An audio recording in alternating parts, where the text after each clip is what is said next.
Imagina que tu hogar, ese lugar que debería brindarte paz y seguridad, de repente se convierte en un escenario donde fuerzas invisibles comienzan a jugar con tu cordura.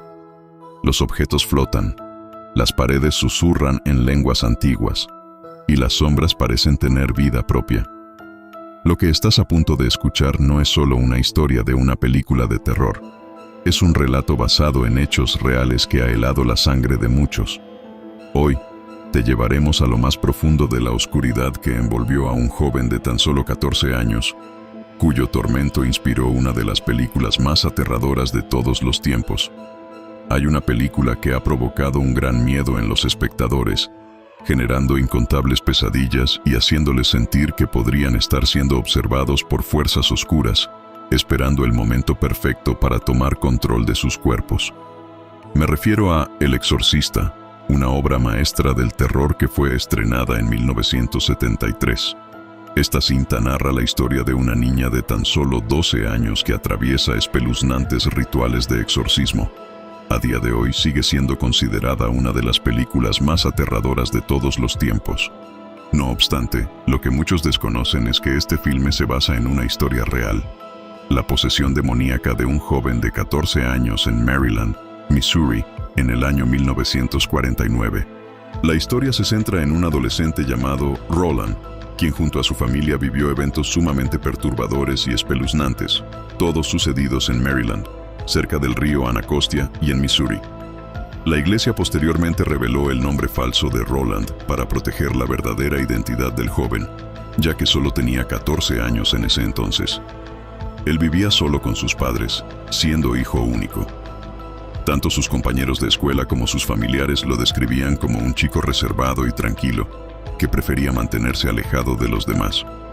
No hablaba mucho con nadie, no era popular, y tampoco mostraba interés por las actividades deportivas, inclinándose más por pasar su tiempo libre en las aulas o en la biblioteca.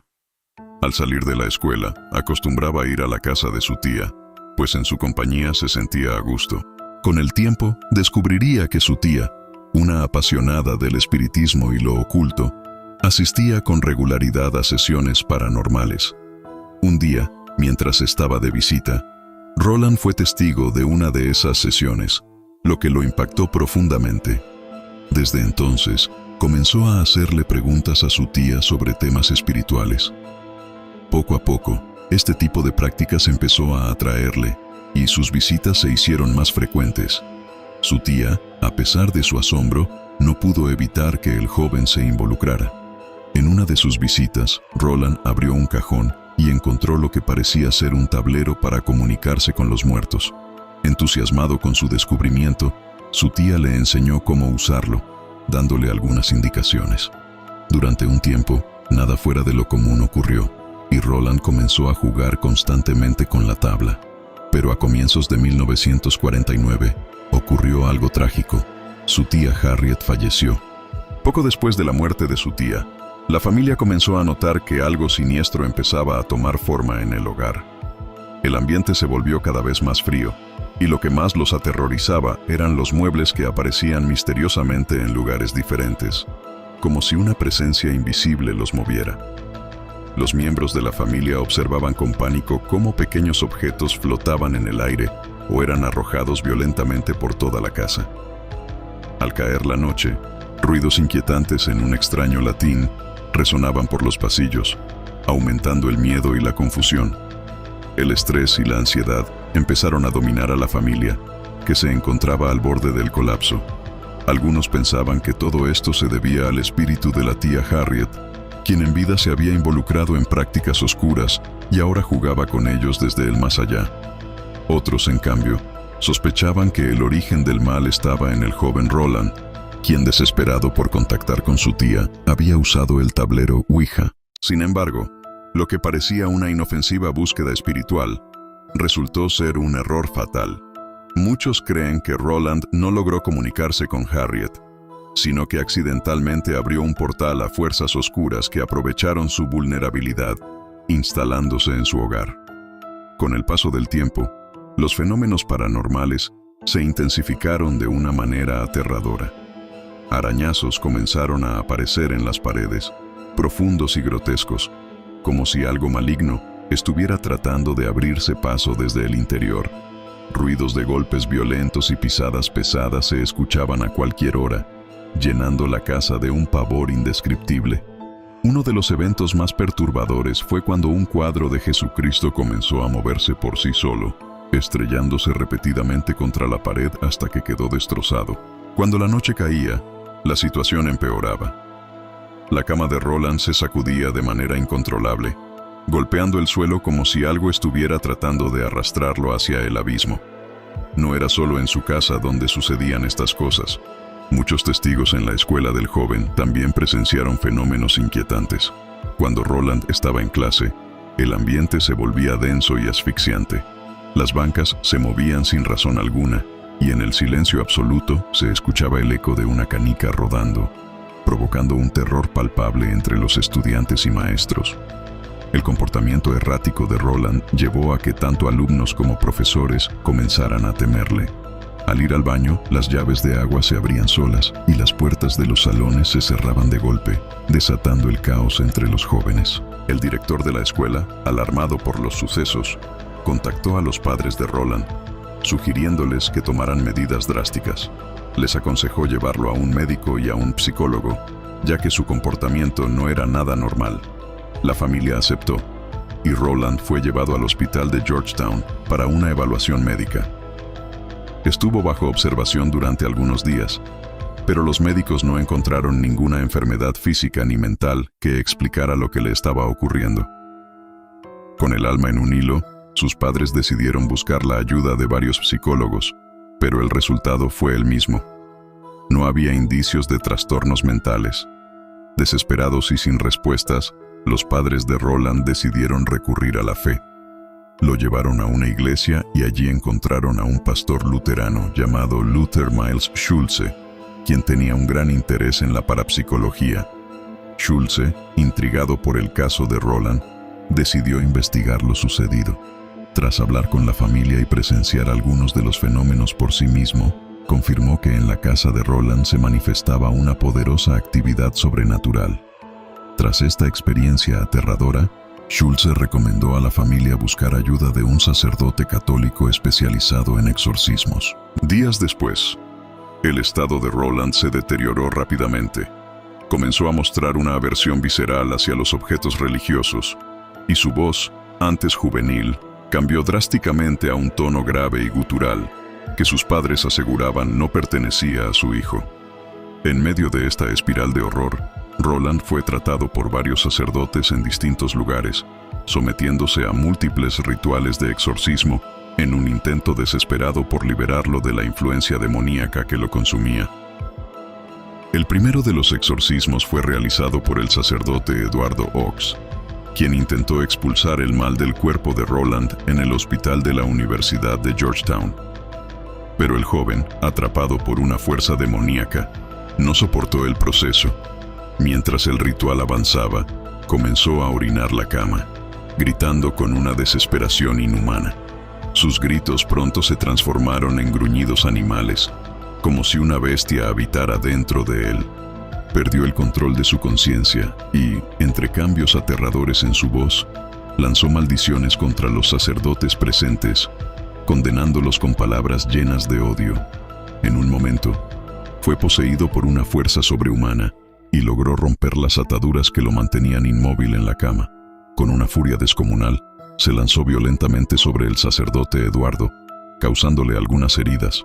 Ante esto, el exorcismo fue abruptamente cancelado, sumiendo a la familia en una profunda preocupación, aunque seguían manteniendo un rayo de esperanza. Decididos a no rendirse, la familia contactó a otro sacerdote, un profesor universitario que, fascinado por el caso, decidió documentarlo detalladamente en un diario. Comenzaron los preparativos para un segundo exorcismo, reforzando las ataduras de Roland en la cama para evitar que volviera a liberarse. Sin embargo, estos esfuerzos fueron inútiles ante la fuerza demoníaca que lo dominaba. La maldad que había tomado posesión del joven era más feroz que nunca, manifestándose en episodios de violencia incontrolable. Este segundo intento tuvo lugar el lunes de Pascua de 1949, en una habitación aislada del hospital. Durante el ritual, la piel de Roland comenzó a mostrar marcas aterradoras.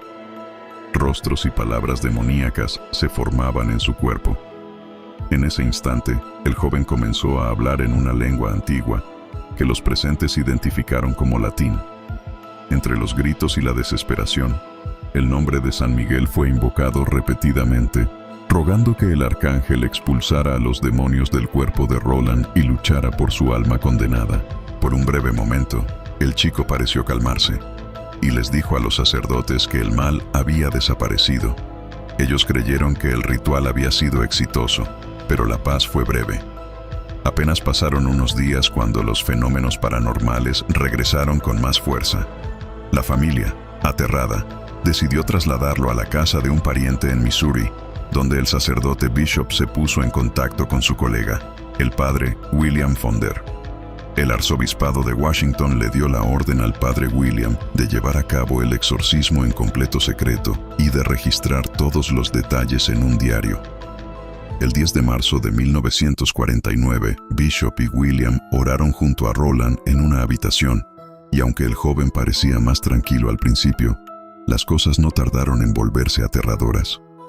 Durante un breve descanso, los sacerdotes escucharon un desgarrador grito desde el piso superior. Corrieron de inmediato, solo para encontrar a Roland mostrando una espantosa marca en su brazo, una cruz invertida grabada en su piel. Apenas segundos después, la cama comenzó a sacudirse violentamente. La noche del 16 de marzo, el padre William inició otro exorcismo, rociando agua bendita por toda la habitación, en la cama, la puerta y los alrededores. Mientras recitaba las oraciones del ritual, la batalla contra el demonio se intensificaba. William, con voz firme, ordenó al espíritu impuro que revelara su nombre y la hora de su partida, invocando los misterios de la encarnación, la pasión y la resurrección de Cristo. Esto enfureció a la entidad demoníaca, que reaccionó de manera brutal. En un frenesí de violencia, marcó el cuerpo de Roland con profundos arañazos, que se extendían desde su garganta hasta su estómago, espalda y rostro. En su pecho se formó la palabra infierno, una señal clara de la maldad que lo consumía. A lo largo de la sesión, el sacerdote luchaba por obtener el verdadero nombre del demonio, pero la entidad se resistía, cada vez más agresiva. Mientras se prolongaba el ritual, Roland se volvía más aterrador. Su voz se transformaba en un gruñido grave, casi inhumano, que erizaba la piel de los presentes. En medio de la agonía, el demonio marcó nuevamente el pecho del joven, esta vez con la palabra despecho. Sus expresiones eran cada vez más grotescas, llenas de odio y burla.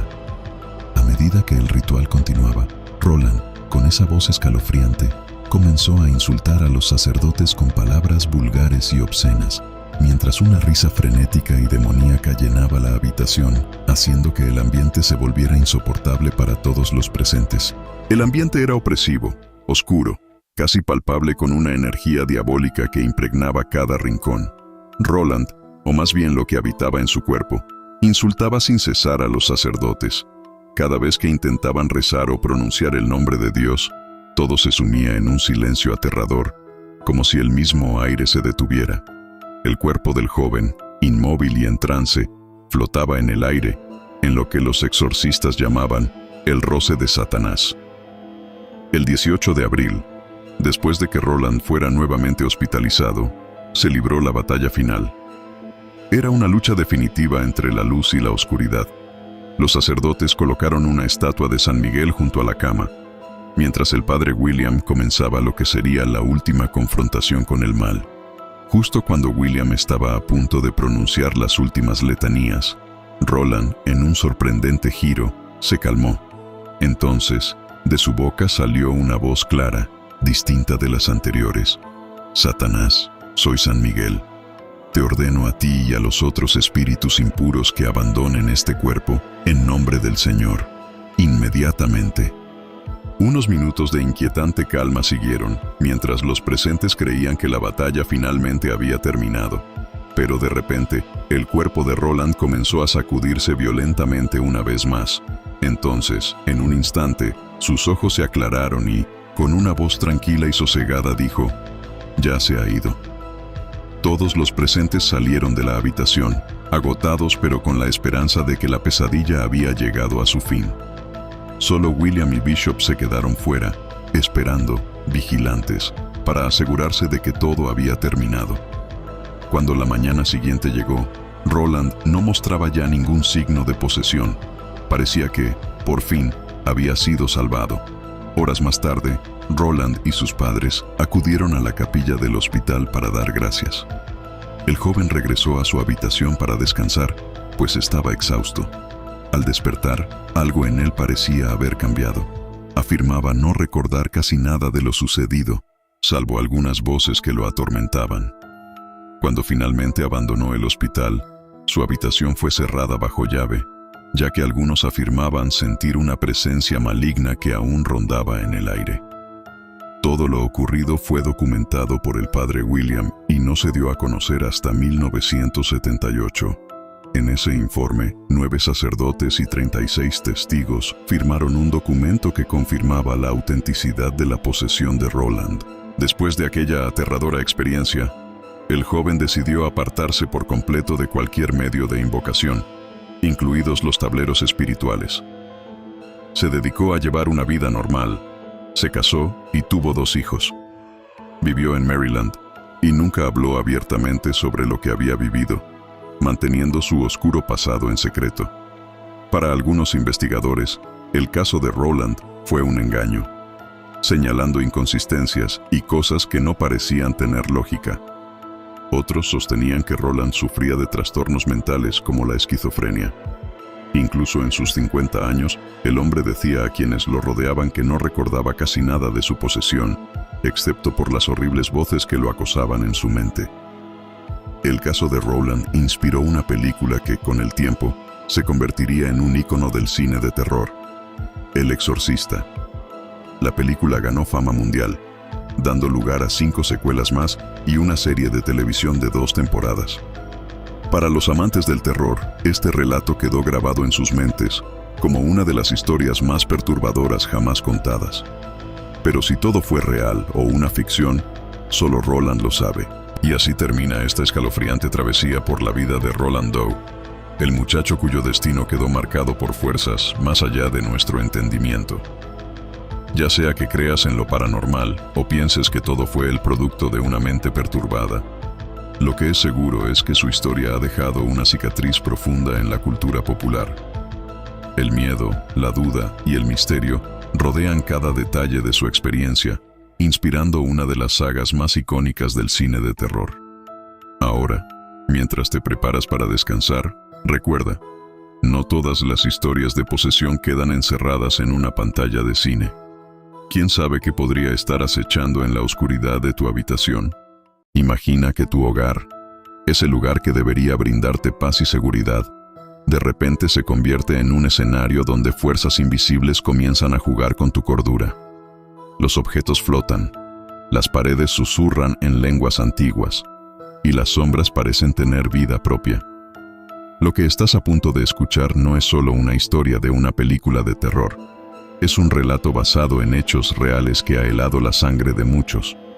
Hoy, te llevaremos a lo más profundo de la oscuridad que envolvió a un joven de tan solo 14 años, cuyo tormento inspiró una de las películas más aterradoras de todos los tiempos. Hay una película que ha provocado un gran miedo en los espectadores, generando incontables pesadillas y haciéndoles sentir que podrían estar siendo observados por fuerzas oscuras, esperando el momento perfecto para tomar control de sus cuerpos. Me refiero a El Exorcista, una obra maestra del terror que fue estrenada en 1973. Esta cinta narra la historia de una niña de tan solo 12 años que atraviesa espeluznantes rituales de exorcismo. A día de hoy sigue siendo considerada una de las películas más aterradoras de todos los tiempos. No obstante, lo que muchos desconocen es que este filme se basa en una historia real: la posesión demoníaca de un joven de 14 años en Maryland, Missouri, en el año 1949. La historia se centra en un adolescente llamado Roland, quien junto a su familia vivió eventos sumamente perturbadores y espeluznantes, todos sucedidos en Maryland, cerca del río Anacostia y en Missouri. La iglesia posteriormente reveló el nombre falso de Roland para proteger la verdadera identidad del joven, ya que solo tenía 14 años en ese entonces. Él vivía solo con sus padres, siendo hijo único. Tanto sus compañeros de escuela como sus familiares lo describían como un chico reservado y tranquilo, que prefería mantenerse alejado de los demás. No hablaba mucho con nadie, no era popular y tampoco mostraba interés por las actividades deportivas, inclinándose más por pasar su tiempo libre en las aulas o en la biblioteca. Al salir de la escuela, acostumbraba a ir a la casa de su tía, pues en su compañía se sentía a gusto. Con el tiempo, descubriría que su tía, una apasionada del espiritismo y lo oculto, asistía con regularidad a sesiones paranormales. Un día, mientras estaba de visita, Roland fue testigo de una de esas sesiones, lo que lo impactó profundamente. Desde entonces, comenzó a hacerle preguntas a su tía sobre temas espirituales. Poco a poco, este tipo de prácticas empezó a atraerle, y sus visitas se hicieron más frecuentes. Su tía, a pesar de su asombro, no pudo evitar que el joven se involucrara. En una de sus visitas, Roland abrió un cajón y encontró lo que parecía ser un tablero para comunicarse con los muertos. Entusiasmado con su descubrimiento, su tía le enseñó cómo usarlo, dándole algunas indicaciones. Durante un tiempo, nada fuera de lo común ocurrió, y Roland comenzó a jugar constantemente con la tabla. Pero a comienzos de 1949, ocurrió algo trágico. Su tía Harriet falleció. Poco después de la muerte de su tía, la familia comenzó a notar que algo siniestro empezaba a tomar forma en el hogar.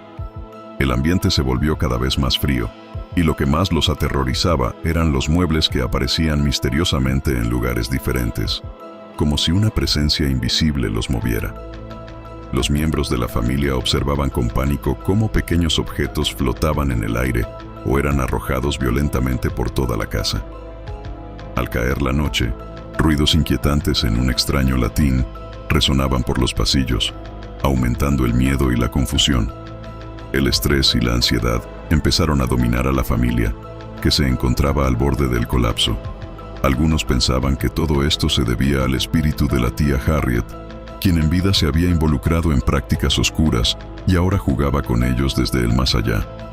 Otros, en cambio, sospechaban que el origen del mal estaba en el joven Roland, quien, desesperado por contactar con su tía, había usado el tablero Ouija. Sin embargo, lo que parecía una inofensiva búsqueda espiritual resultó ser un error fatal. Muchos creen que Roland no logró comunicarse con Harriet, sino que accidentalmente abrió un portal a fuerzas oscuras que aprovecharon su vulnerabilidad, instalándose en su hogar. Con el paso del tiempo, los fenómenos paranormales se intensificaron de una manera aterradora. Arañazos comenzaron a aparecer en las paredes, profundos y grotescos, como si algo maligno estuviera tratando de abrirse paso desde el interior. Ruidos de golpes violentos y pisadas pesadas se escuchaban a cualquier hora, llenando la casa de un pavor indescriptible. Uno de los eventos más perturbadores fue cuando un cuadro de Jesucristo comenzó a moverse por sí solo, estrellándose repetidamente contra la pared hasta que quedó destrozado. Cuando la noche caía, la situación empeoraba. La cama de Roland se sacudía de manera incontrolable, golpeando el suelo como si algo estuviera tratando de arrastrarlo hacia el abismo. No era solo en su casa donde sucedían estas cosas. Muchos testigos en la escuela del joven también presenciaron fenómenos inquietantes. Cuando Roland estaba en clase, el ambiente se volvía denso y asfixiante. Las bancas se movían sin razón alguna, y en el silencio absoluto se escuchaba el eco de una canica rodando, provocando un terror palpable entre los estudiantes y maestros. El comportamiento errático de Roland llevó a que tanto alumnos como profesores comenzaran a temerle. Al ir al baño, las llaves de agua se abrían solas y las puertas de los salones se cerraban de golpe, desatando el caos entre los jóvenes. El director de la escuela, alarmado por los sucesos, contactó a los padres de Roland, sugiriéndoles que tomaran medidas drásticas. Les aconsejó llevarlo a un médico y a un psicólogo, ya que su comportamiento no era nada normal.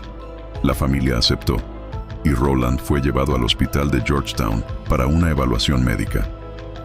Estuvo bajo observación durante algunos días, pero los médicos no encontraron ninguna enfermedad física ni mental que explicara lo que le estaba ocurriendo.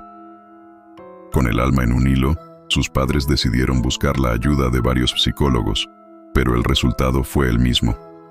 No había indicios de trastornos mentales. Desesperados y sin respuestas, los padres de Roland decidieron recurrir a la fe. Lo llevaron a una iglesia y allí encontraron a un pastor luterano llamado Luther Miles Schulze, quien tenía un gran interés en la parapsicología. Schulze, intrigado por el caso de Roland, decidió investigar lo sucedido. Tras hablar con la familia y presenciar algunos de los fenómenos por sí mismo, confirmó que en la casa de Roland se manifestaba una poderosa actividad sobrenatural. Tras esta experiencia aterradora, Schulze recomendó a la familia buscar ayuda de un sacerdote católico especializado en exorcismos. Días después, el estado de Roland se deterioró rápidamente. Comenzó a mostrar una aversión visceral hacia los objetos religiosos, y su voz, antes juvenil, cambió drásticamente a un tono grave y gutural, que sus padres aseguraban no pertenecía a su hijo. En medio de esta espiral de horror, Roland fue tratado por varios sacerdotes en distintos lugares, sometiéndose a múltiples rituales de exorcismo en un intento desesperado por liberarlo de la influencia demoníaca que lo consumía. El primero de los exorcismos fue realizado por el sacerdote Eduardo Ox, quien intentó expulsar el mal del cuerpo de Roland en el hospital de la Universidad de Georgetown. Pero el joven, atrapado por una fuerza demoníaca, no soportó el proceso.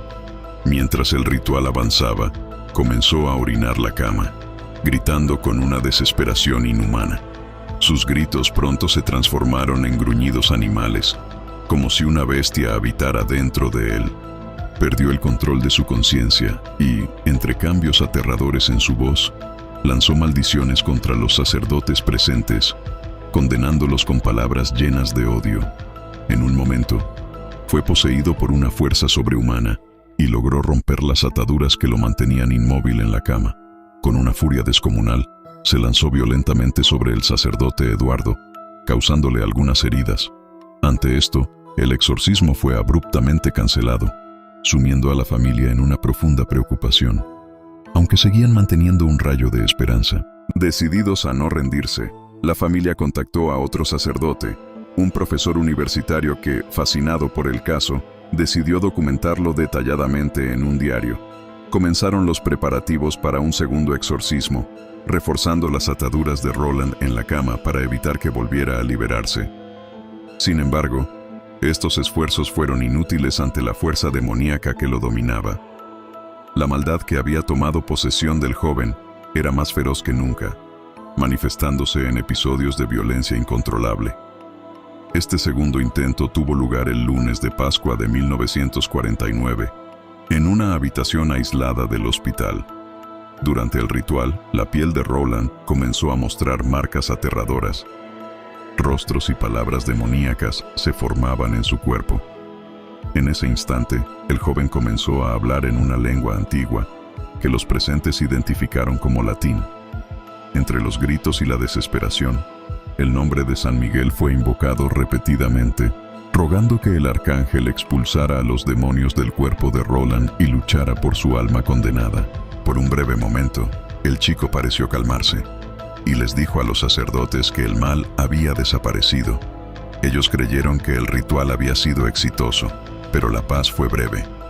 Apenas pasaron unos días cuando los fenómenos paranormales regresaron con más fuerza.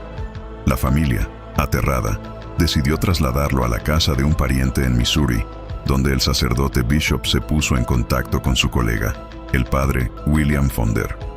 El arzobispado de Washington le dio la orden al padre William de llevar a cabo el exorcismo en completo secreto y de registrar todos los detalles en un diario.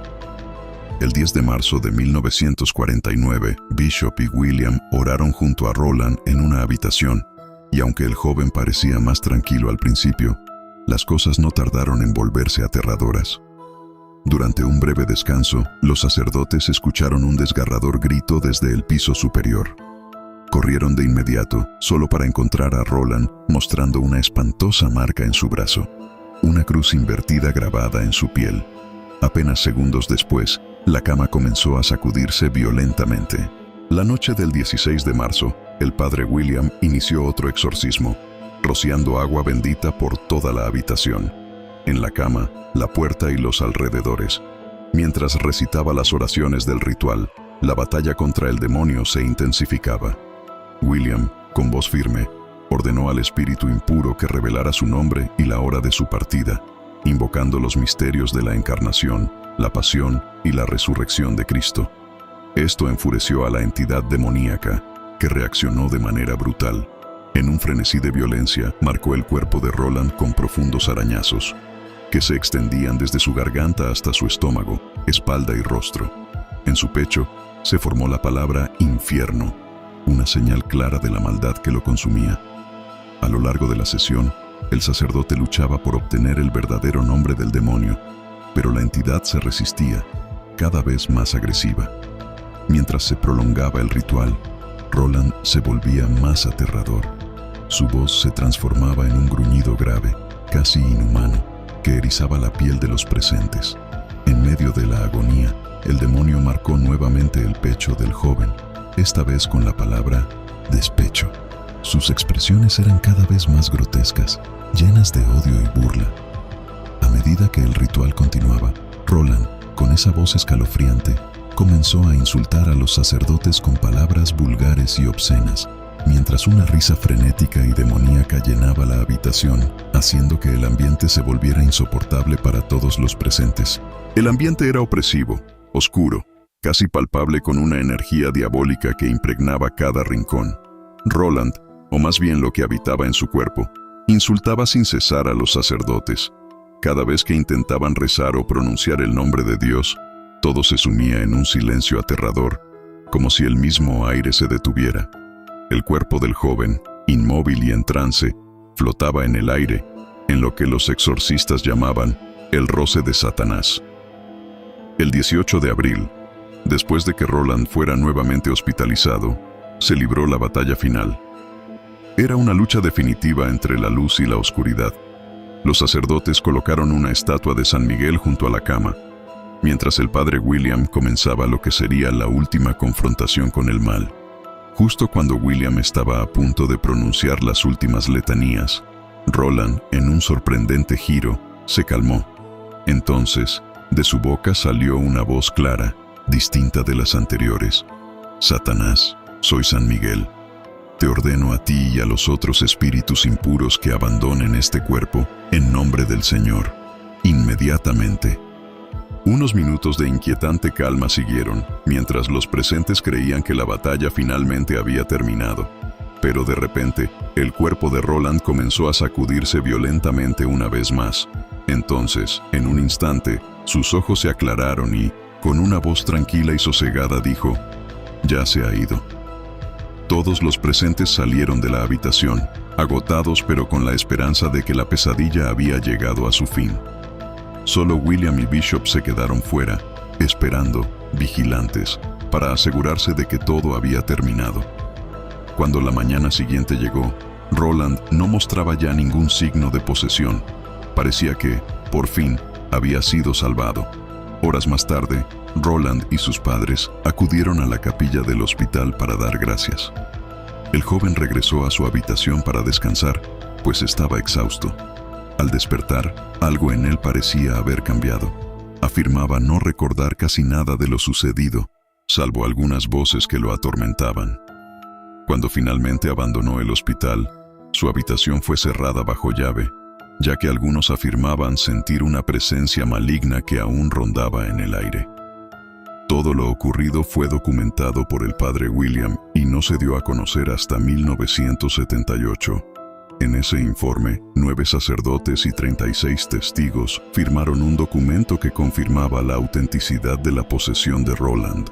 Después de aquella aterradora experiencia, el joven decidió apartarse por completo de cualquier medio de invocación, incluidos los tableros espirituales. Se dedicó a llevar una vida normal, se casó y tuvo 2 hijos. Vivió en Maryland y nunca habló abiertamente sobre lo que había vivido, manteniendo su oscuro pasado en secreto. Para algunos investigadores, el caso de Roland fue un engaño. señalando inconsistencias y cosas que no parecían tener lógica. Otros sostenían que Roland sufría de trastornos mentales como la esquizofrenia. Incluso en sus 50 años, el hombre decía a quienes lo rodeaban que no recordaba casi nada de su posesión, excepto por las horribles voces que lo acosaban en su mente. El caso de Roland inspiró una película que, con el tiempo, se convertiría en un ícono del cine de terror: El Exorcista. La película ganó fama mundial, dando lugar a 5 secuelas más y una serie de televisión de 2 temporadas. Para los amantes del terror, este relato quedó grabado en sus mentes como una de las historias más perturbadoras jamás contadas. Pero si todo fue real o una ficción, solo Roland lo sabe.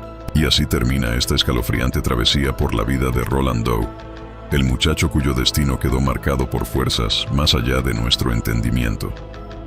Ya sea que creas en lo paranormal o pienses que todo fue el producto de una mente perturbada, lo que es seguro es que su historia ha dejado una cicatriz profunda en la cultura popular. El miedo, la duda y el misterio rodean cada detalle de su experiencia, inspirando una de las sagas más icónicas del cine de terror. Ahora, mientras te preparas para descansar, recuerda, no todas las historias de posesión quedan encerradas en una pantalla de cine. ¿Quién sabe qué podría estar acechando en la oscuridad de tu habitación?